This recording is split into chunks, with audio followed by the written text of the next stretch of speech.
The wedding was a dream come true. Lavish decorations, a hall filled with important guests, and a husband who looked at me with warmth in his eyes.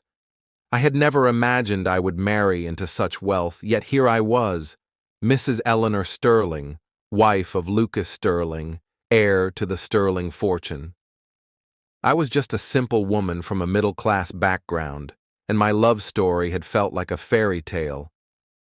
Lucas had courted me with such passion, making me believe in love at first sight. The way he held my hand, the promises he whispered to me, the way he shielded me from the world, it all made me feel safe.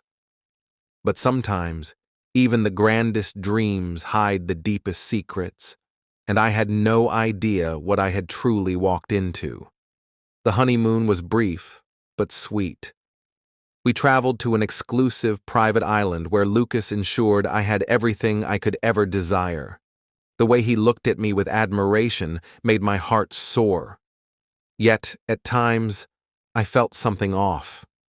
There were moments when he seemed distant, receiving calls he wouldn't answer in front of me, disappearing for hours under the excuse of urgent business matters. At first I brushed it off, thinking it was normal for a man running a multi-billion-dollar empire. But the more I ignored it, the more that uneasy feeling gnawed at me. When we returned to our grand mansion in the city, I promised myself I would be the perfect wife, the kind of wife Lucas would be proud of. Little did I know, the perfect wife already existed. It started with small things. A necklace I had never seen before, hidden in his drawer. A perfume scent that wasn't mine lingering on his shirts. I told myself I was overthinking. After all, Lucas adored me. Why would he have a reason to lie? Yet, doubt has a way of creeping in, whispering in your ear, making you see things you would rather ignore. One evening, as I walked through the halls of our mansion, I overheard a hushed conversation between two maids. They were whispering about someone, about a woman who had been here before me. "Does she know?" one of them asked in a worried tone. "She doesn't, and I doubt Mr. Sterling will ever tell her," the other replied. My blood ran cold. I had to know the truth. I could no longer dismiss the growing suspicions. That night, while Lucas was away for a business dinner, I searched his study. My heart pounded as I sifted through documents, my fingers trembling with fear. And then, I found it. A marriage certificate. The name on it, Lucas Sterling and Isabella Hawthorne. My breath hitched. Who was Isabella? When had this happened? My hands shook as I held the paper, my entire world crumbling around me. I was not his first wife. But the real question was I even his only wife now? I confronted Lucas the next evening. He had just returned from work, looking exhausted, but the moment he saw my expression, he stiffened. I held up the marriage certificate, my voice barely above a whisper. "Who is Isabella Hawthorne?" His eyes darkened, and for a moment I saw something I had never seen before, fear. He took a deep breath, rubbing his temples. "Eleanor, I can explain," he said, but the way he said it only made my stomach churn. There was no denial, no shock, only resignation. That's when I realized he had been waiting for this moment. He had known that one day I would uncover the truth. Lucas told me a story, but I could feel the weight of the lies buried within it. He claimed Isabella had been a mistake, a rushed marriage in his youth that had ended long ago. "She's not in my life anymore," he assured me, reaching for my hands. But I pulled away. If that were true, why had I never heard of her? Why did the maids speak of her in hushed tones as if she were still a shadow lurking in these walls? I couldn't shake the feeling that there was more to the story, something he wasn't telling me, and I was determined to find out what it was. The days that followed were filled with tension. Lucas tried to act normal, showering me with gifts, affection, and reassurances. but my heart no longer felt at peace. I started digging. I searched his study again, went through his phone when he was asleep, and even spoke to some of the older staff members in the mansion. And then I found a photograph, one that shattered me completely. It was a picture of Lucas and Isabella taken just a few months before our wedding. They were together, smiling, looking very much in love. This wasn't a past mistake. This was recent. And it meant only one thing. Isabella was still in his life. With the truth sinking in, I made a decision. I needed to meet Isabella. I needed to look her in the eyes and understand who she was and what her place was in Lucas's world. I tracked down an old address that was linked to her name and made my way there, my heart pounding in my chest.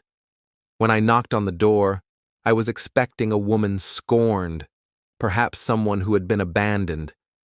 But when the door opened, my breath hitched. She wasn't alone.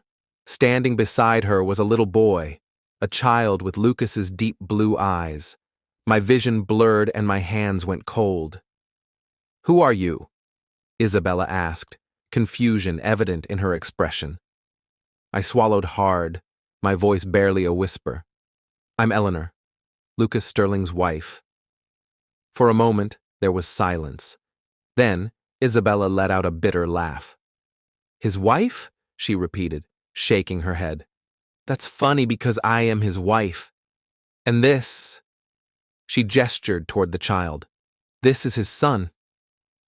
The world around me collapsed in an instant. I stumbled back, unable to process what I had just heard. A wife, a child. Lucas had a whole other family that he had hidden from me. The realization hit me like a tidal wave. I wasn't just a second wife. I was the secret wife. I had been living in a beautifully crafted lie, blind to the truth that had been right in front of me all along. Isabella crossed her arms, her eyes filled with a mixture of pity and resentment. "I don't know what Lucas told you," she said, her voice firm. "But whatever it was, I promise you, it wasn't the truth." I stood frozen at Isabella's doorstep, my mind spinning. The little boy clung to her, his curious eyes staring up at me. He was so young, so innocent, yet he was living proof of Lucas's betrayal. I wanted to scream, cry, demand answers, but I knew that Isabella wasn't my enemy. She was just as much a victim as I was. "How long have you been married?" I asked, my voice hoarse.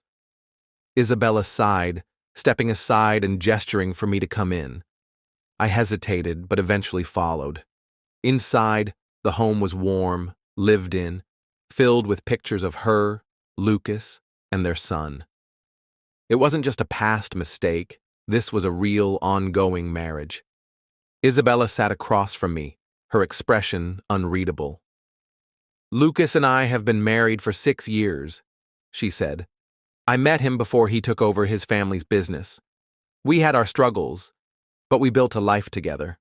I thought we were happy." Her voice faltered and she looked down at her son, stroking his hair gently. "Then one day, he started to change. He traveled more, made excuses, became distant, and now I know why." She looked back at me, her eyes sharp. "Because of you." My breath hitched. I had been unknowingly living a life that didn't belong to me.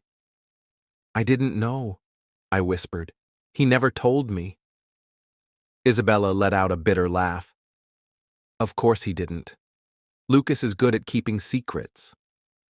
The weight of her words settled in my chest. "Why hasn't he left you?" I asked, trying to understand. "If he wanted to be with me, why is he still here?" Isabella's expression darkened. "Because he doesn't want to lose control. Lucas is powerful, but more than that, he's careful. Divorce would damage his image, and now, with you in the picture, I finally understand what he's been doing." She leaned forward, her voice dropping to a whisper. "He wanted to secure his position by marrying someone new, someone who wouldn't question him. but he never planned to leave me. The realization made my stomach turn. I wasn't just another wife. I was a pawn in his game. That night, I returned to the mansion, my mind in turmoil. I had walked into this marriage thinking I had found my happily ever after, but now I was trapped in a web of lies, unsure of my next move. Lucas was waiting for me in the living room, his jaw tight, his phone clenched in his fist. "Where were you?" he demanded. I lifted my chin, refusing to back down. "I met her," I said. "I met Isabella, and I met your son." His face paled, his grip on his phone tightening. For the first time, I saw something break in his perfect, composed exterior. "Eleanor, listen to me." "No," I cut him off. "You listen to me. You lied to me, Lucas. You made me believe I was your only wife." My voice shook, but I didn't care. "How could you do this?" Lucas ran a hand through his hair, his usual confidence slipping. "It's complicated," he said, his voice low. "I never meant to hurt you." "Then why did you do it?" I pressed. "Why marry me when you already had a wife?" His eyes darkened. "Because I had to." The way he said it sent a chill down my spine. "What does that mean?" I demanded. He hesitated before finally answering. "There's more to this than you know, Eleanor. My family. They forced this marriage. I didn't have a choice." My head spun. "Your family?" I echoed. "Why would they force you to marry me?" He exhaled sharply. "Because of the inheritance. My father's will states that in order for me to take over the family business, I have to marry someone of his choosing. And you were chosen." Shock coursed through me. "So, what? I was just some business deal?" Lucas reached for me, but I stepped back. "No, it wasn't like that," he insisted. "I fell for you, Eleanor, I did. But I was already trapped. I thought I could find a way out. I thought I could fix it." His voice was full of desperation, but I couldn't ignore the truth anymore.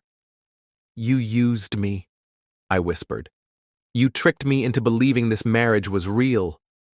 He didn't deny it, and that hurt more than anything. I turned away, my chest tightening. "I can't do this, Lucas," I said. "I can't live in a marriage built on lies." But just as I reached for the door, he grabbed my wrist. "You don't understand," he said urgently. "If you leave, you won't just be walking away from me. You'll be putting yourself in danger." I froze. "What are you talking about?" His expression was grave. "My family. They won't let you go so easily. You're part of this now, whether you like it or not." A chill ran down my spine. I had walked into this marriage thinking I had found love. Instead, I had found a cage. And now, I wasn't sure if I would ever be able to escape.